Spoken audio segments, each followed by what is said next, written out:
हैं, तभी तो शुद्ध करना चाहते हैं। बिल्कुल। है ना?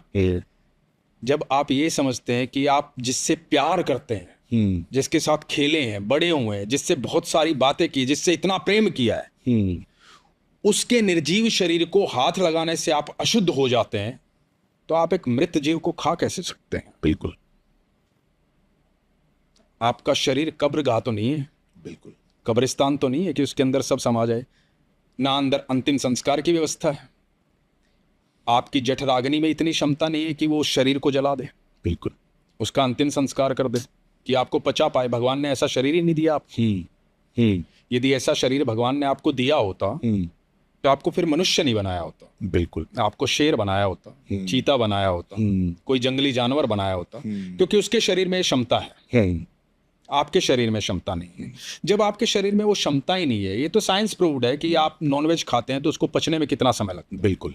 है ना? बिल्कुल। तबीयत भी खराब होती है तो डॉक्टर सबसे पहले क्या बोलता है? वेजिटेरियन खाओ, खिचड़ी, यस, सब्जी, यस, फ्रूट्स। यस। चिकन नहीं बोलता खाने। अब लोग ये कहते हैं, लोगों के पास बहाना, लोग ये कहते हैं कि इससे ताकत बहुत मिलती है, प्रोटीन बहुत होता है।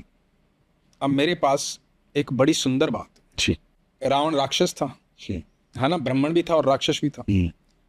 रावण के अंदर बहुत ताकत थी, इतनी ताकत थी कि उसको लगा कि मैं कैलाश पर्वत को लंका में ले आऊंगा। बिल्कुल। और वो लेने भी चला गया। बिल्कुल। है ना? बिल्कुल। जो हमने सुना है, जटाटवी गलत जल प्रवाह पावे तस्थले, सुना है ना हमने? बिल्कुल। तो कब गाया था उन्होंने? तब गाया था जब वो कैलाश को उठा रहे थे। बिल्कुल। और सिर्फ महादेव ने अपना अंगूठा रखा था और कैलाश के नीचे दब गया था रावण, तब महादेव की प्रशंसा में गाया था। तो सिर्फ अंगूठे में इतनी पावर थी। महादेव तो वेजिटेरियन है ना? अब हनुमान जी,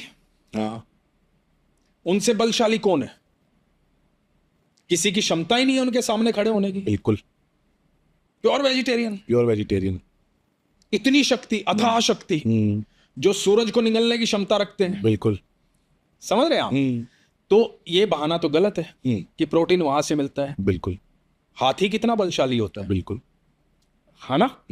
तो वेजिटेरियन आपको ताकत देता है, शुद्ध मन देता है, सरलता देता है। सात्विक भोजन आपके मन को इतना शुद्ध और सरल रखता है कि आपके विचार शुद्ध होते हैं। बिल्कुल। आपका दिमाग शांत रहता है।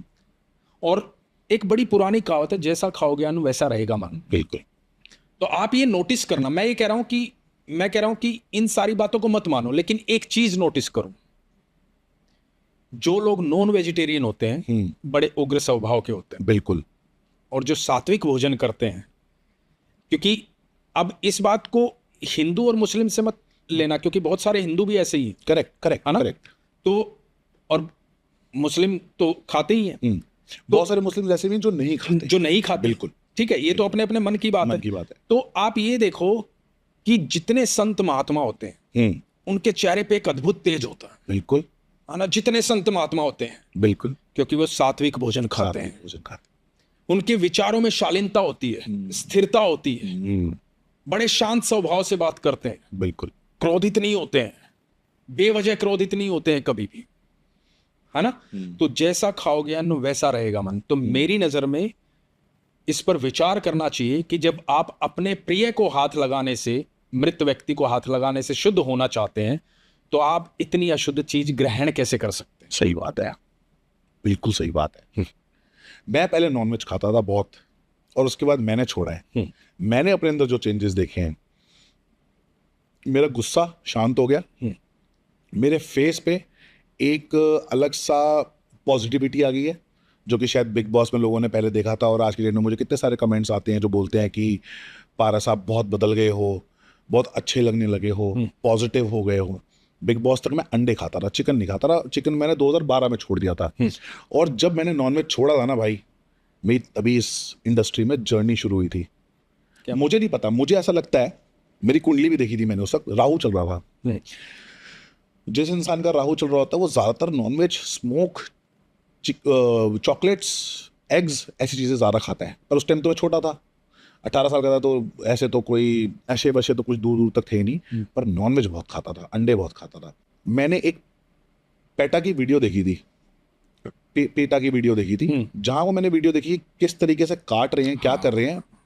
उसी वक्त मैंने कान पकड़ लिया, मैं कहा नहीं खाऊंगा मैं। क्योंकि मेरी मम्मी ने मुझे कहा था पारस, बस इतनी एक छोटी सी बात बोली थी कि देख बात बता, ये तेरी प्लेट है, तूने ये मुंह में डाला, पीस खाया, निकला, जैसे ही निकला वो पॉटी है। हाँ 2 मिनट के टेस्ट के लिए तू किसी मरे को खा रहा है। हाँ मैंने कहा बात तो सही है। और मम्मी कहती तेरा टेस्ट है कहाँ, ये बता, तेरे नॉनवेज में है या मसालों में है? मैंने कहा मसालों में है। कह रही नॉनवेज तूने उबाल के भी खाया जिम के चक्कर में, कैसा होता है? मैंने कहा चुइंग गम, बस चबाते रहो चबाते रहो। कह रही कोई टेस्ट होता है? मैं कहा नहीं। कह रही वही सब्जी में वही ग्रेवी में तो तेरे को मैं पनीर या सोया या फिर आलू डाल के दे दूँ, टेस्ट सेम करेगा? मैं कहा हाँ।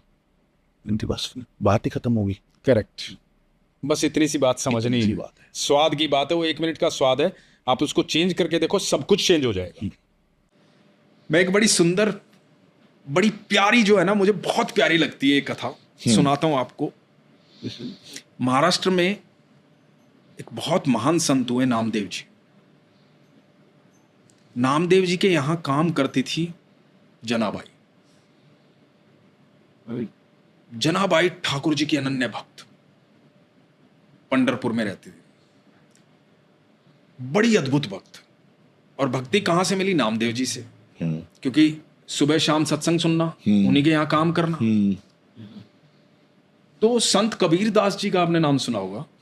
तो संत कबीर दास जी ने जनाबाई की भक्ति के बारे में सुना कि बड़ी अद्भुत भक्त है, तो उनका मन किया कि जा करके देखूं और मिलूं उनसे। तो कबीर दास जी आए पंढरपुर, और पंढरपुर आकर के पूछने लगे जनाबाई कहाँ मिलेगी। तो गलियों में विचर रहे थे, उनका घर ढूंढते ढूंढते पहुंचे एक जगह 2 महिलाएं आपस में लड़ रही थी। ओके। तो कबीरदास जी ने किसी से पूछा कि जनाबाई का घर कौन सा है? बोले जो लड़ रही है ना ये जनाबाई है। बोले जो झगड़ा कर रही है ये जनाबाई है? बोले हाँ यही जनाबाई है। तो कबीरदास जी ने सोचा, मैंने तो सुना था बहुत बड़ी संत है, भगवान की अनन्य भक्त है, ऐसे कैसे लड़ सकती है? नहीं, शायद मैंने गलत सुना था, ये जनाबाई नहीं हो सकती। तो उस आदमी ने कहा कि भाई यही जनाबाई है। तो कबीरदास जी उसके पास गए, बोले कि सुनो आप जनाबाई हो? बोले हाँ मैं जनाबाई हूं। बोले तो आप झगड़ा किस बात का कर रहे हो? तो बोले इसने, मेरी पड़ोसन ने मेरे उपले चुरा लिए हैं। बोले तो उपले के लिए आप झगड़ा कर रही हो इससे? तो बोले हाँ मेरे उपले चुरा लिए इसने। तो बोले कि आपको कैसे पता आपके उपले चुरा लिए? बोले ये सारे उपले मेरे हैं, इधर उपले मेरे हैं। तो बोले कि तो आप दे दो ना इनके उपले, क्यों झगड़ा कर रहे हो? दूसरी को बोला उन्होंने। तो बोला अरे मैं तो कह रही हूं ना कि ले लो अपने उपले। अच्छा, ये उठा लो उपले। हाँ। तो जनाबाई से बोले कि ये तो कह रही है कि उपले ले लो।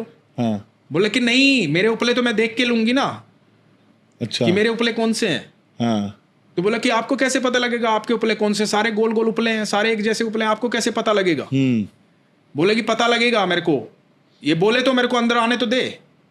तो बोला आने दो ना इनको अंदर, लेने दो ना उपले कौन से इनके हैं। हाँ। तो उसने कहा कि ठीक है ले लो, झगड़ा खत्म करो। हाँ। तो अब जनाबाई ने एक उपला उठाए और कान से लगाए और एक तरफ रखे, कान से लगाए और एक दूसरी तरफ रखे। तो कबीरदास जी ये देख रहे थे। कबीरदास जी बोले कि ऐसे कैसे पहचान रहे हो कि तुम्हारे उपले कौन से हैं? बोले कि इधर आओ। कबीरदास जी को बोला जनाबाई ने। बोला कि ये लो उपला, ये मेरा उपला है, कान से लगाओ।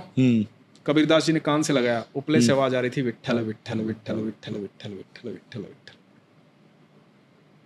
जनाबाई कर्मयोगी थी। जनाबाई ने अपने सारे कर्म जीवित रहते हुए हर कर्म भगवान को समर्पित कर दिया था। हर चीज में भगवान थे उसकी, हर बात में भगवान थे उसकी, सब कुछ भगवान को समर्पित कर दिया था। मैं पारस भाई आपको बता दूं, श्रीमद् भगवद गीता में भगवान ने बार बार अर्जुन को यह कहा है, जब तू अपने कर्मों को कर्म योग बना लेगा तब मुझे प्राप्त हो जाएगा। तो जनाबाई साक्षात ठाकुर जी की अनुभूति हर पल करती थी।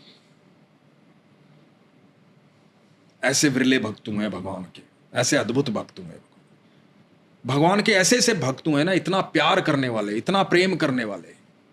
भगवान प्रेम से रीझते हैं, समर्पण से रीझते हैं।